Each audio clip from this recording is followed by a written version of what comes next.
लक्ष्मण जी राम जी की तरफ देखने लगे।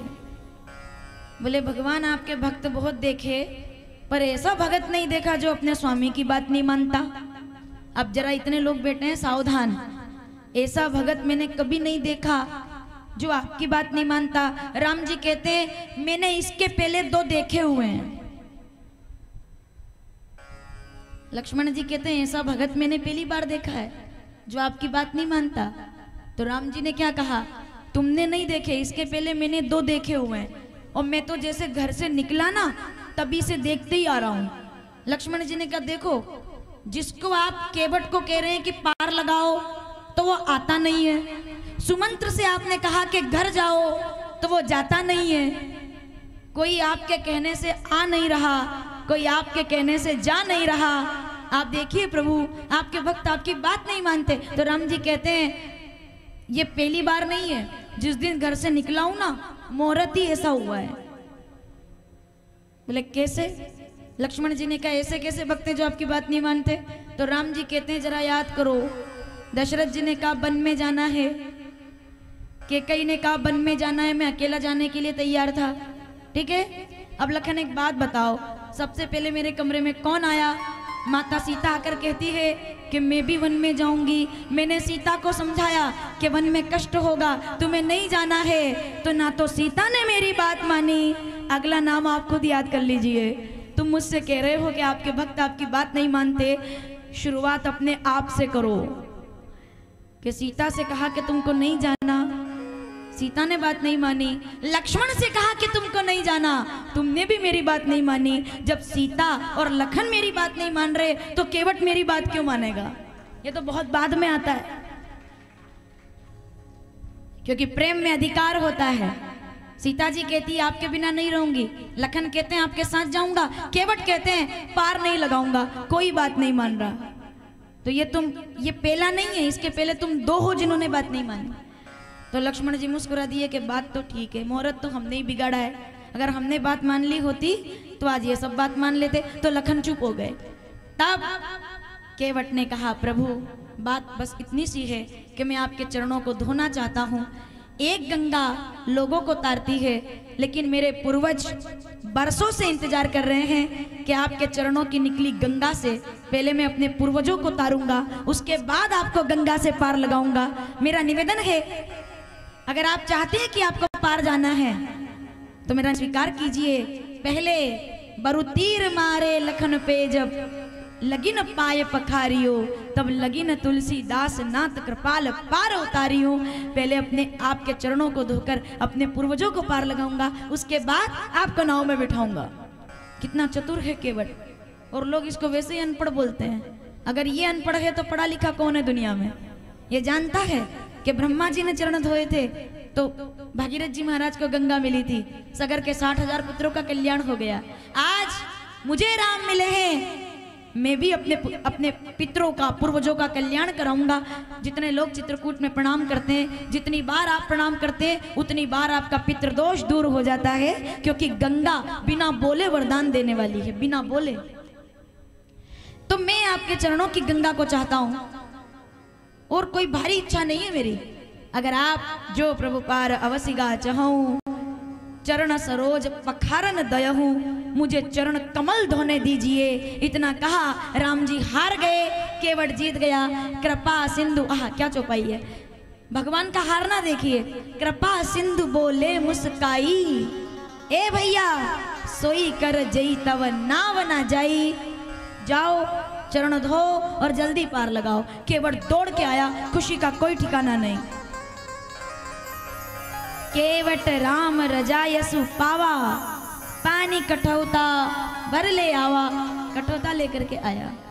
अनपढ़ मत समझना, इसको इतना पता है कि कठौती लेके जाऊंगा तो लड़की बन सकती है। इसने वहां भी बुद्धि रखी। जरूरी नहीं है कि पढ़ने लिखने वाला व्यक्ति बुद्धिमान होता है।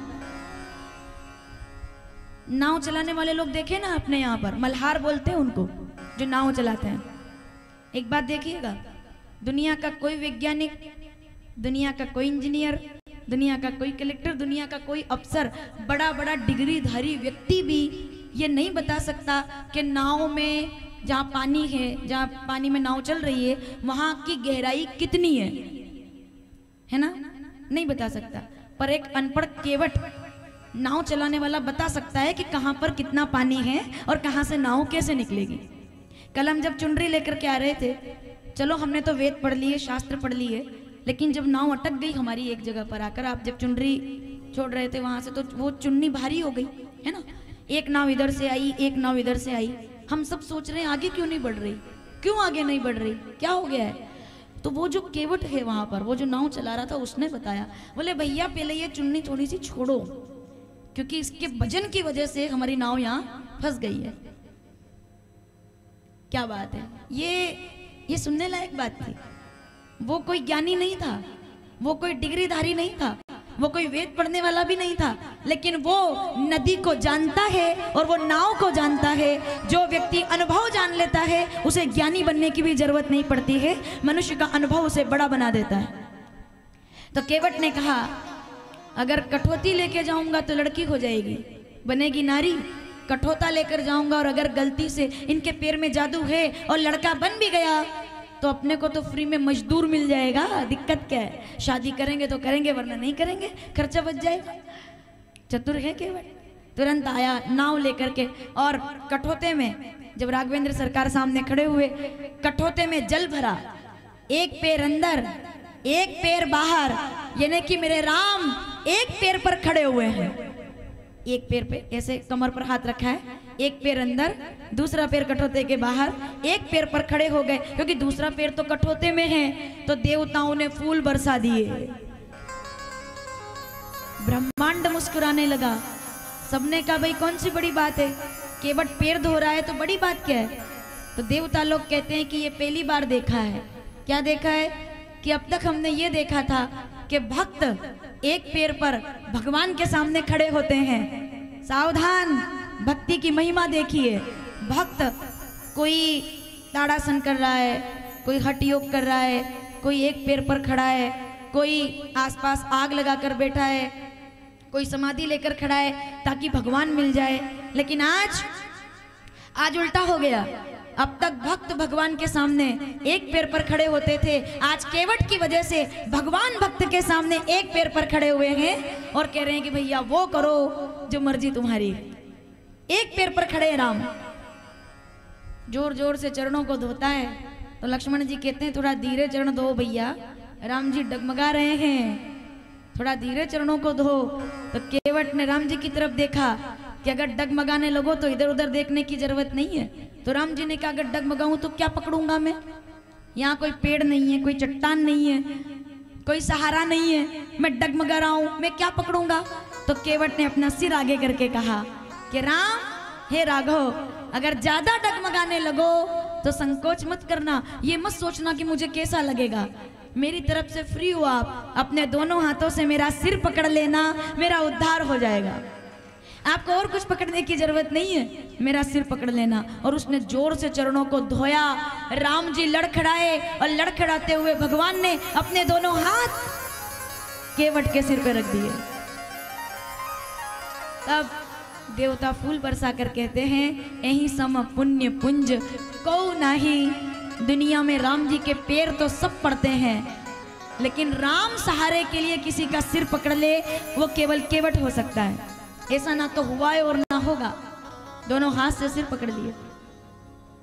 केवट की आंखों से आंसू बह रहे हैं।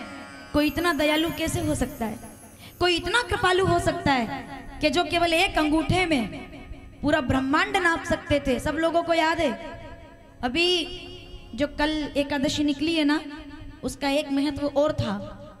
वामन भगवान का अवतार जब हुआ और उन्होंने अपना पैर बलि के सिर पर रखा था, दैत्यराज बलि, सब लोग जानते हैं, जिस दिन उसके सिर पर रखा और वो पाताल में उतरा तो भगवान ने उससे पूछा मांगो क्या मांगते हो। तो बलि ने कहा था सदा सदा के लिए मेरे जीवन में विराजमान हो जाइए, मेरे महल में रह जाइए। तो जब भगवान ने चतुर्भुजनाथ का स्वरूप धरा, वो एकादशी भी कल थी जिसका दर्शन हम लोगों ने किया है, जब बलि के सामने भगवान हार गए थे कि मैं तुम्हारी भक्ति के लिए, तुम्हारा चौकीदार बनने के लिए तैयार हूं।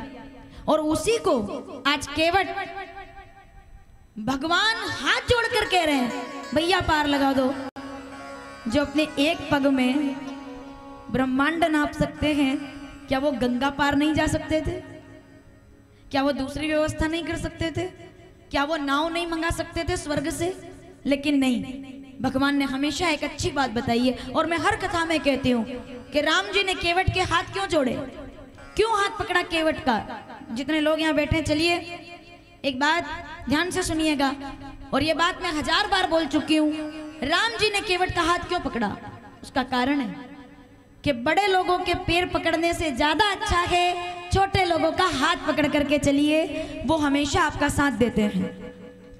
बड़े लोगों का पैर पकड़ना पड़ता है, पद वाले लोगों के पैर पकड़ने पड़ते हैं, समझ रहे हैं? और कितना भी पैर पकड़ लो, काम वही आएगा जिसको काम आना है।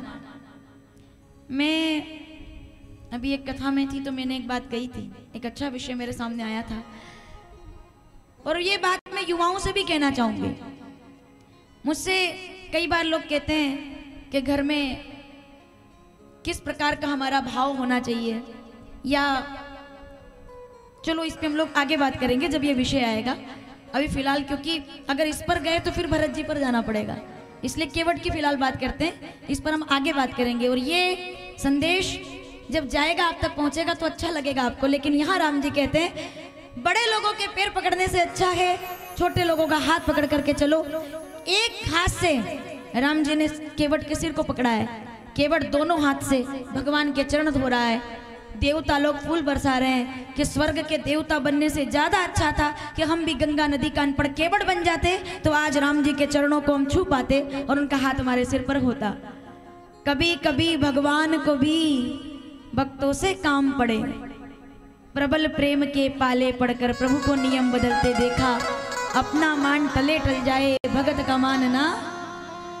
और जैसे ही चरणों को धोया, पग पखारी जलपान करी, आप सहित परिवार पितर पार करी, पुनि प्रभु गयो मुदित मन पार। चरणों को धोया, चरणामृत लिया और राम जी को नाव में बिठा लिया। राम सखा संग नाव मंगाई, सिया चढ़ाई चढ़े रघुराई। राम जी नाव में बैठे, और जब नाव में बैठे सीता जी को बिठाया, लखन लाल बैठे, केवट बैठे, नाव आई है गंगा के बीच।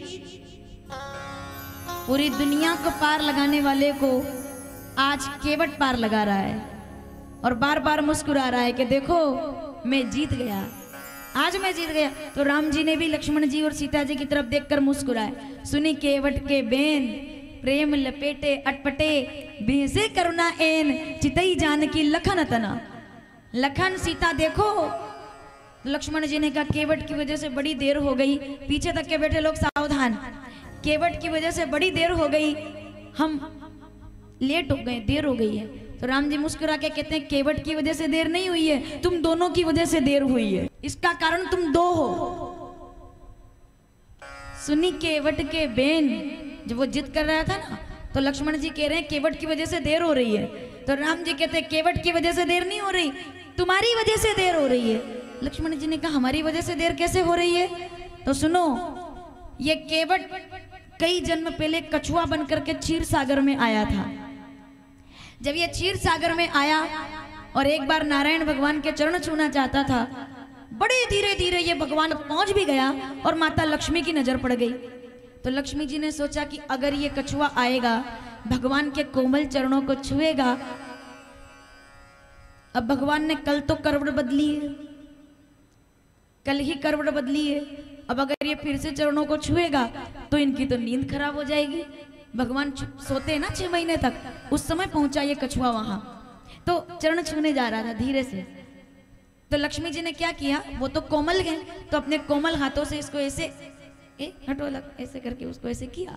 अब जब ऐसे किया तो उसको धक्का लगा और वो नीचे गिर गई। अब शेष शैया पर चढ़ने में उसको लगे थे 200 साल, क्योंकि वैसे ही कछुआ है वो। और पता नहीं वो कौन सी कहानी है जिसमें खरगोश को हरा के कछुआ जीता है। इससे बड़ी हैरानी दुनिया, जिसने कछुआ देखा है तो भाई सोचो आप, वो धीरे धीरे धीरे, कभी रोड पर कछुए को देखो आप, हाईवे पर जाओगे तो कई बार मिल जाते हैं, हमको कई बार मिलते हैं। अब अगर आप, कोई कुत्ता सामने से जा रहा है, कोई गाय जा रही है, कोई दूसरा जीव जा रहा है, तो आप इंतजार कर लोगे कि हाँ निकल जाने दो, लेकिन सोचो अगर कभी कछुआ जा रहा है कि चलो इसको निकल जाने दो, तो आपको गाड़ी में से उतरना पड़ेगा, उठाना पड़ेगा, उसको पहुंचाना पड़ेगा। अगर उसके निकलने का इंतजार करोगे तो जिधर आज पहुंचना है उधर 2 दिन बाद पहुंचोगे आप, क्योंकि उसके निकलने में और दूसरों के निकलने में बड़ा अंतर है। तो कछुआ धीरे धीरे आया, उसने देखा चरण तो छू के रहूंगा चाहे कुछ हो जाए, ये रोकेंगे तो रोकेंगे, पैर तो मैं छूंगा, सही है। उसने सोचा आगे की तरफ माता लक्ष्मी बैठी है, बैक डोर से जाता हूं मैं जिधर भगवान का सिर है। तो पीछे से ऐसे चढ़ते चढ़ते और शेष शैया से पहुंच गया कहां तक, भगवान के मस्तक तक, पर उसको तो पैर छूने थे। धीरे धीरे धीरे धीरे बहुत आवाज भी ना आए, धीरे धीरे धीरे धीरे धीरे बहुत आवाज भी ना आए, धीरे से चल के आया और भगवान के चरणों को छूने ही वाला था। लक्ष्मी तो नहीं गया, पर वो कछुआ भूल गया था कि लक्ष्मी जी तो उधर देख रही है, ठीक है, पर वो कछुआ भूल गया था कि लक्ष्मी जी तो उधर देख रही है, ठीक है, पर एक कैमरा तो ऊपर लगा। शेषनाग, अच्छा शेषनाग धीरे धीरे देख रहे हैं कि जाने दो इसको, पूछने देखो मैं ये क्या करने जा रहा है। जैसे ही वो चरणों को छूने वाला था और शेषनाग ने धीरे से उसको डराया, बहुत ज्यादा नहीं, धीरे से डराया, और जैसे ही कहा, जैसे फुफकार मारता है ना नाग, तो शेषनाग ने कहा, जैसे ही कहा फू, केवल इतनी आवाज हुई और डर से उसके प्राण निकल गए वहीं, कि ये तो केवल आवाज हुई, अगर सच में दंश दे देते तो मेरा क्या होता। तो वो डर गया, वहीं अटैक आ गया, वो डर गया, वहीं अटैक आ गया उसे, वहीं प्राण त्याग दिए उसने। लेकिन प्राण त्यागते समय उसकी इच्छा क्या थी, भगवान के पैर छूना।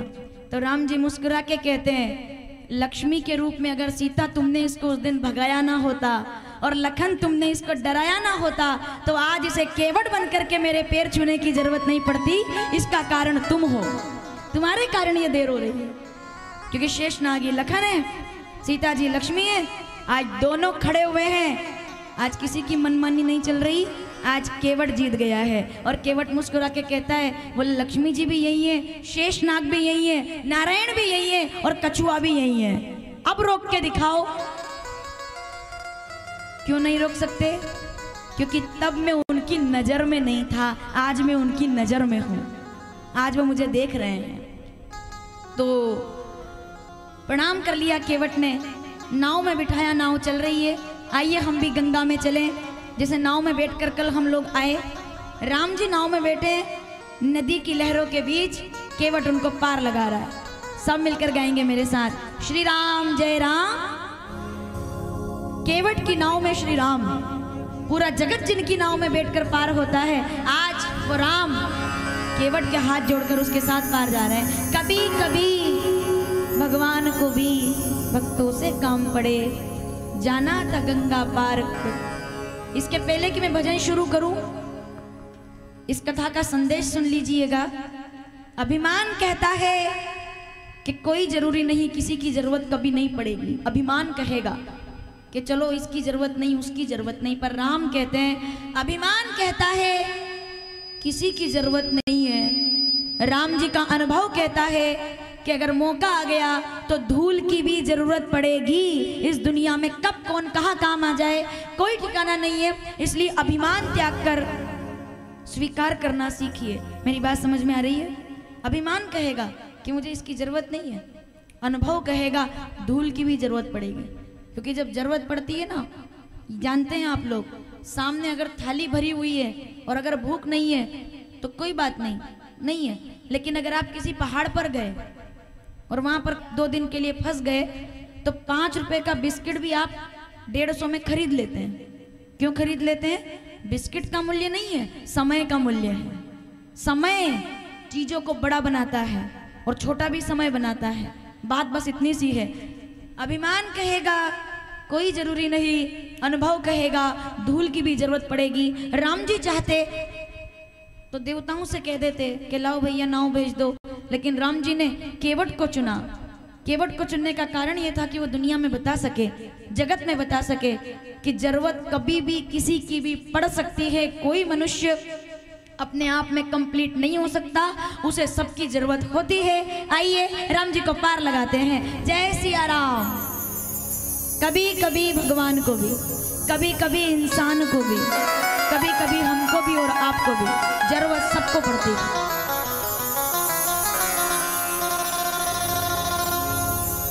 कभी कभी भगवान को भी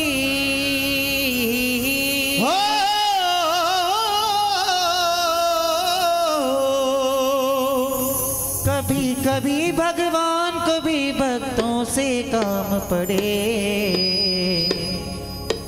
जाना था गंगा पर प्रभु के वट की नाव चले। जाना था गंगा पार प्रभु के वट की नाव चले।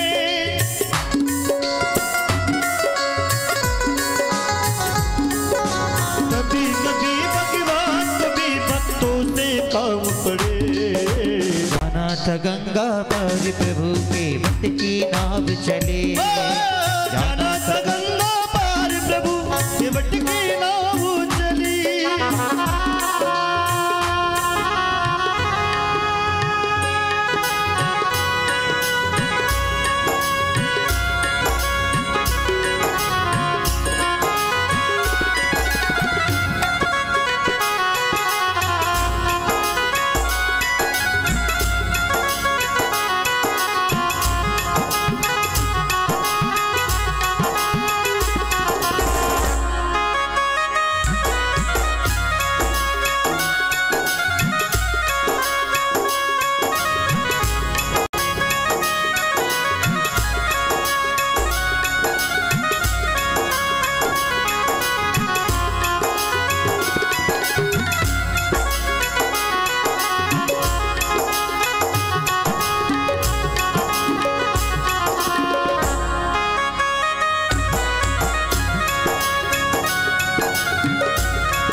छोड़ प्रभु वन को आए। अवध छोड़ प्रभु वन को आए। सिया राम लखन गंगा तट आए। सिया राम लखन गंगा तट आए। केवट मन ही मन हर्षाए। केवट मन ही मन हर्षाए। घर बैठे प्रभु दर्शन पाए। घर बैठे प्रभु दर्शन पाए। हाथ जोड़ के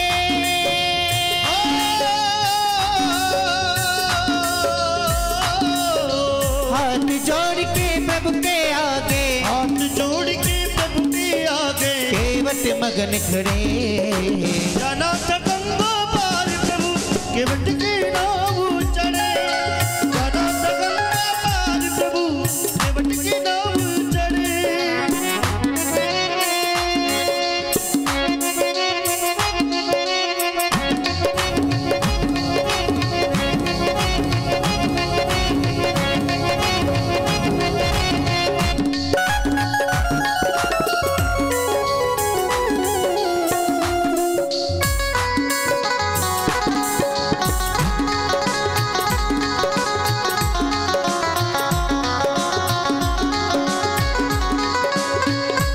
जग में सुंदर है दो नाम। दो नाम नाम नाम नाम नाम नाम नाम। जग में सुंदर है दो नाम। चाहे कृष्ण कहो या राम। जग में सुंदर है दो नाम। चाहे कृष्ण कहो या राम। बोलो राम राम राम बोलो श्याम श्याम श्याम। बोलो राम राम राम बोलो श्याम श्याम श्याम।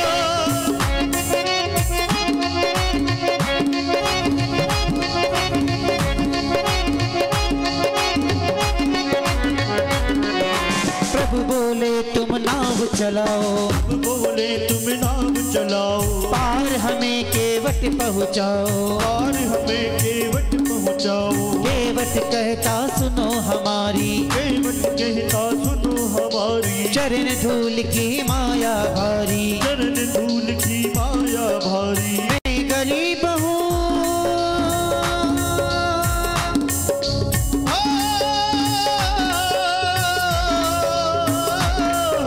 मैं गरीब हूँ नैया मोरी।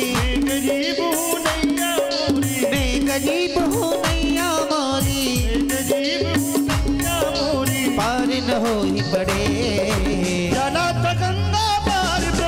केवट की नाव चढ़े, जाना था गंगा पार प्रभु केवट की नाव चढ़े।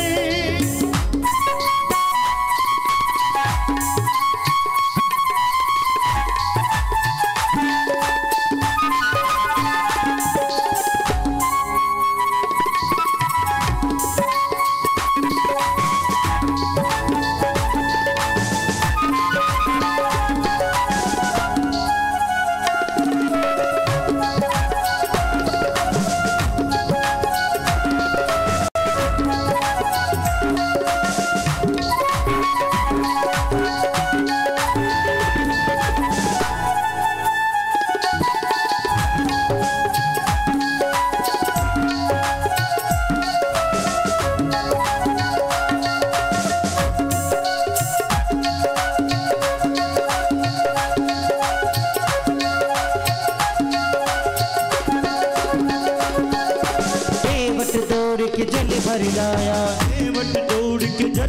लाया, चरण धोए चरणामृत पाया, चरण धोए चरणामृत पाया। वेद ग्रंथ जिसके गुण गाए, वेद ग्रंथ जिसके गुण गाए। केवट उनको नाम चढ़ाए, केवट उनको नाम चढ़ाए। बरसे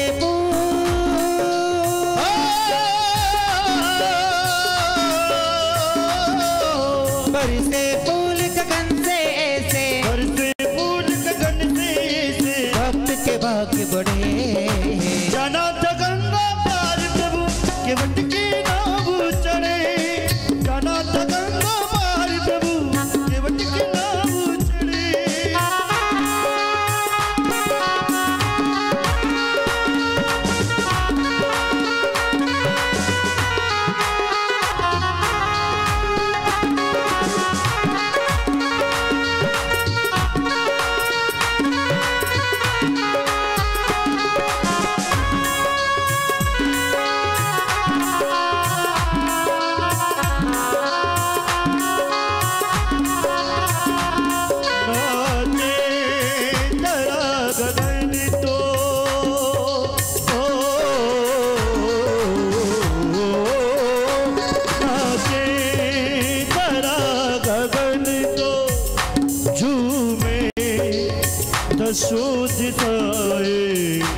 शिवनाथ तेरी महिमा जब तीन लोक गाए।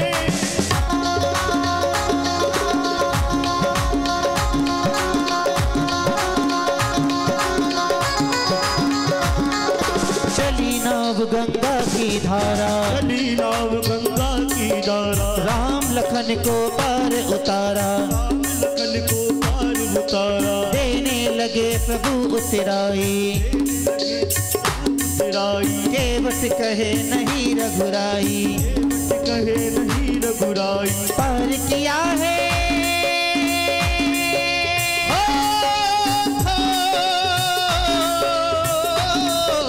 पार किया है मैंने तुमको, पार किया है मैंने तुमको। तुम है पार करे।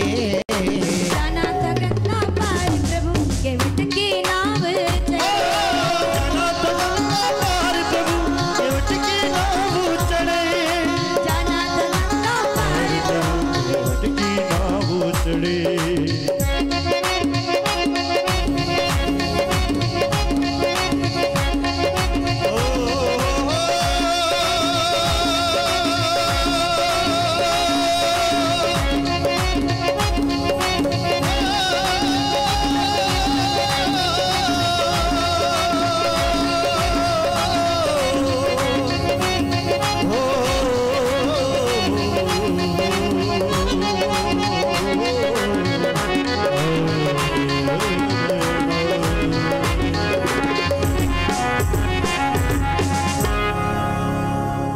प्रबल प्रेम के पाले पड़कर प्रभु को नियम बदलते देखा, अपना मान टले टल जाए भगत का मानना। जिनकी केवल कृपा दृष्टि से सकल विश्व को पलते देखा, उनको गोकुल में माखन पर 100 बार मचलते देखा, अपना मान टले टल जाए भगत का मानना। और जो भक्तों का है वही भगवान है, जो सबके लिए है वही श्री राम है। नाव पार हुई, जैसे राम जी उतरे, ये प्रसंग भी बड़ा प्यारा है, इसको सुन करके हम लोग कथा पूरी करेंगे। अब केवट ने प्रणाम कर लिया और दंडवत प्रणाम किया पूरा ऐसे। जैसे प्रणाम किया तो मैंने कई बार आपको ये कथा सुनाई है कि राम जी जब भी कोई प्रणाम करता है तो उसको भेंट में कुछ देते हैं। हम लोगों की आदत होती है कोई छोटा हमको प्रणाम करे तो हमारा हाथ हमारी जेब में चला जाता है कि चलो इसको कुछ दिया जाए। कोई भी हो, आपको कोई प्रणाम करे और आपका हाथ आपकी जेब में जा रहा है, इसका मतलब ये है कि आप बड़े हैं। बड़ों से ही तो अपेक्षा होती है ना। तो केवट ने प्रणाम किया, राम जी का हाथ जेब में तो नहीं गया, अपने गले की माला पर गया कि मोती की माला तोड़कर इसको दे दूंगा और ये निहाल हो जाए। लेकिन जब माला पर उनका हाथ जाता है, विचार कीजिए, अयोध्या के राजकुमार के पास हीरे मोती दूर की बात है, चांदी का एक पतली सी चेन भी आज गले में नहीं है जो तोड़ करके उसको दे सके। रुद्राक्ष था, चंदन था, तुलसी थी, पर ये तोड़ कर देने का कोई मतलब नहीं बनता, इससे क्या ही आएगा। तो राम जी का हाथ, सुनने वाली बात आगे है जो इधर के लोग बैठे हैं, ऐसे हाथ गया कि मैं इसको माला को तोड़ूं और इसको दे दूं, आज जो चाहिए दे दूं, ये सब मालाएं मैं इसके नाम कर दूं, इसकी 7 पीढ़ियों को नाव नहीं चलानी पड़ेगी। समझ में आ रहा है? लेकिन जैसे राम जी का हाथ ऐसे गया तो हाथ रुक गया, क्योंकि आज सोना चांदी तो दूर की बात, कुछ गले में नहीं है, तुलसी है, रुद्राक्ष है। तो राम जी विचार करने लगे कि आज मेरे पास केवट को देने के लिए किराया भी नहीं है। दुख इस बात का नहीं है कि मेरी जेब आज खाली है। इतने लोग यहाँ बैठे हैं, ऐसा कोई इंसान नहीं है जिसके जीवन में यह समय नहीं आया होगा। चाहे आपके पास कितना पैसा हो, कभी कभी ऐसा होता है कि कुछ जगह आप देना चाहते हैं, जेब में हाथ जाता है और नहीं निकलता। पर्स भूल गए, घर से नहीं लाए, घर पे रख दिया, नहीं रहा उस समय, तो घबराइएगा मत। उस समय राम को याद कीजिएगा। जीवन में 2 चीजें हमेशा रखिएगा, एक तो धैर्य और एक विनम्रता। धैर्य तब रखना जब आपके पास कुछ भी ना हो, और विनम्रता तब रखना जब आपके पास सब कुछ आ जाए, तब ये दोनों चीजें आपको जरूरत होगी। धैर्य रखना जब कुछ भी ना हो, दाल रोटी खानी पड़े तो खाना, पर मुस्कुरा करके खाना। चटनी से भी रोटी खाते हैं लोग, कई बार यहाँ बैठे हुए हैं, कई बार, कि अब कौन बनाएगा, चलो छोड़ो, चटनी से खा लेते हैं। और उसमें भी जो स्वाद आता है वो कभी कभी 56 भोग में नहीं आता। संतुष्टि इसी को कहते हैं। समझ में आ रही है मेरी बात?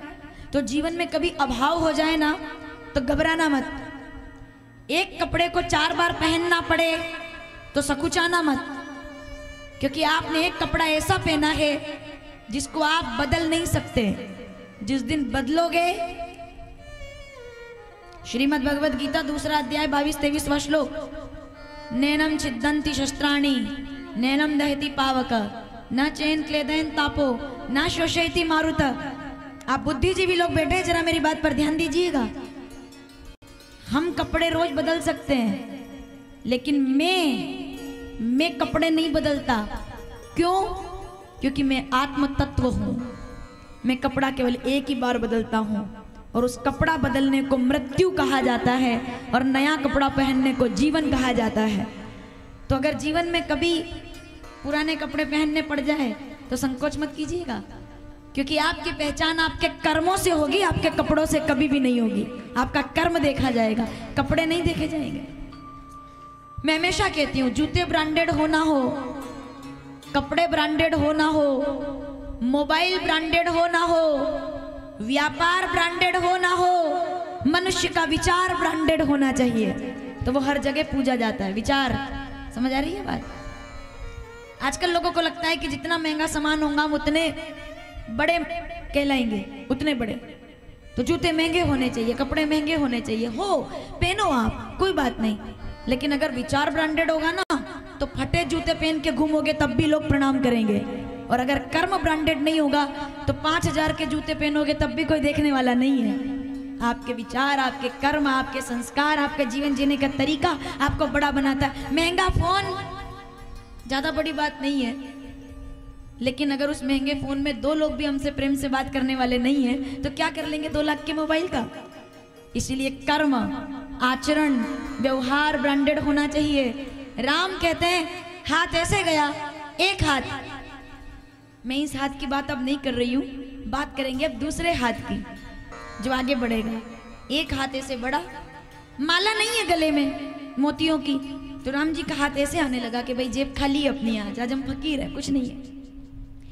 तो ये कौन समझ गया बताओ? पिए ही ये कीस ये जान निहारी।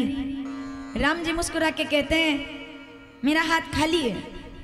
तो उधर से सीता जी ने धीरे से इशारा किया, अगर एक हाथ खाली है तो दूसरे हाथ से कुछ दे दीजिए। सुनना, एक हाथ खाली है तो दूसरे हाथ से कुछ दे दीजिए। तो राम जी ने कहा दोनों हाथ खाली है, दोनों में कुछ भी नहीं है। सीता जी कहते नहीं, आप समझे नहीं। अगर एक हाथ खाली है तो क्या हुआ, अपना हाथ आगे बढ़ाकर और अंगूठी देकर कहती है एक हाथ खाली है तो क्या हुआ, इस दूसरे हाथ से अंगूठी स्वीकार कीजिए और अपना धर्म निभा दीजिए। आप इसको जो देना चाहते हैं ये अंगूठी है। पिए ही ये कीसी ये जाननी हारी, मणि मुद्रिका मन मुदित तो उतारी, दूसरे हाथ से दीजिए। तो राम जी कहते मेरे दोनों हाथ खाली है, मेरे हाथ में तो कुछ नहीं है। सीता जी कहती है आपका एक हाथ खाली है, दूसरे हाथ में तो अंगूठी है ना। तो राम जी कहते हैं वो मेरा हाथ थोड़ी है, वो तो तुम्हारा हाथ है, मेरे दोनों हाथ तो खाली है। तो सीता जी ने जो जवाब दिया कि आप ठीक कहते हैं कि आपके दोनों हाथ खाली हैं, लेकिन ये जो मेरा हाथ है ये भी तो आपका ही हाथ है। जब मेरे पिता राजा जनक ने ये हाथ पकड़ करके, जिस दिन जब कन्यादान होता है तो कितने हाथ का प्रयोग होता है बताओ जल्दी से? अपने को नहीं पता है क्योंकि कभी मौका आया नहीं है सब देखने का, आप लोगों को पता होगा। एक जो जिस लड़के की शादी है उसका हाथ और जो लड़की की शादी है उसका हाथ, फिर वो जो कन्यादान का समय आता है तब एक हाथ में दूसरा हाथ ऐसे देते हैं और इन दोनों को पिता जोड़ करके कहते हैं कि मेरी बेटी तुम्हारी हुई। तो सीता जी ने क्या कहा कि जिस दिन आपके हाथ में मेरे पिता ने अपना हाथ दिया था उसी दिन ये हाथ और मैं आपकी हो गई थी, अब जो मेरा है वो सब आपका है। ये अंगूठी लीजिए, अपना धर्म निभाइए। राम जी मुस्कुरा दिए, अंगूठी स्वीकार कर ली। क्या बात है, संकट में जो साथ दे, बुरे समय में जो साथ दे वही अपने होते हैं, उन्हीं से तो पता चलता है कि मेरे साथ कौन। इसलिए मैं कहती हूँ जीवन में दुख का आना जरूरी है। दुख हमें ये बताता है कि हमारे साथ कौन खड़ा है और हमारे खिलाफ कौन खड़ा है। तो सीता जी साथ खड़ी है, कोई बात नहीं, आपके पास नहीं है तो क्या हुआ, मैं हूं ना, अंगूठी दे दी। राम जी ने अंगूठी हाथ में लेकर केवट से कहा केवट भैया जो भी है स्वीकार करो। केवट ने कहा अगर आज ये अंगूठी ले ली तो सस्ता सौदा हो जाएगा, ये अंगूठी तो केवल इस लोक में चलेगी, मुझे कुछ ऐसा चाहिए जो उस लोक में चले। ये अंगूठी तो यहीं रह जाएगी, ऐसा कुछ जो उस लोक में चले। तो केवट ने हाथ जोड़ करके कहा सरकार अगर मैं आपसे अंगूठी ले लूंगा तो जात बिगड़ जाएगी, हम दोनों तो एक ही जाति के हैं। लक्ष्मण ने कहा भैया थोड़ा पीछे आना, मैं बात करूं इससे, मैं इतनी देर से इसको बचा रहा था, अब नहीं छोड़ूंगा। अब तो ये जाति पर आ गया कि एक जात के हैं, एक जात के की मुझसे बात करो, एक से हो गए। केवट ने कहा तो फिर सुनिए, मैं केवट हूं इस नदिया का, तुम भवसागर के केवट हो। हम दोनों काम एक ही करते हैं, बस फर्क ये है कि मैं गंगा में पार लगाता हूँ, आप हेड ऑफिस में पार लगाते हो। आप एसी वाले ऑफिस में बैठ के भी वही काम कर रहे हो जो मैं रोड पर बैठ करके कर रहा हूँ, काम हम दोनों का एक ही है। मैं लोगों को गंगा से पार लगाता हूँ, इसलिए सरकार अपने को ऋणी समझते हो। कौन कहेगा कि अनपढ़ है ये, इससे बड़ा समझदार और कोई नहीं है। क्या सौदा किया उसने, अपने को ऋणी समझते हो तो ऋण भी वही चुका देना। गंगा से पार किया मैंने, बोलिए मुझे भव से पार, जो तू चाले एक पग चालू पक्षा,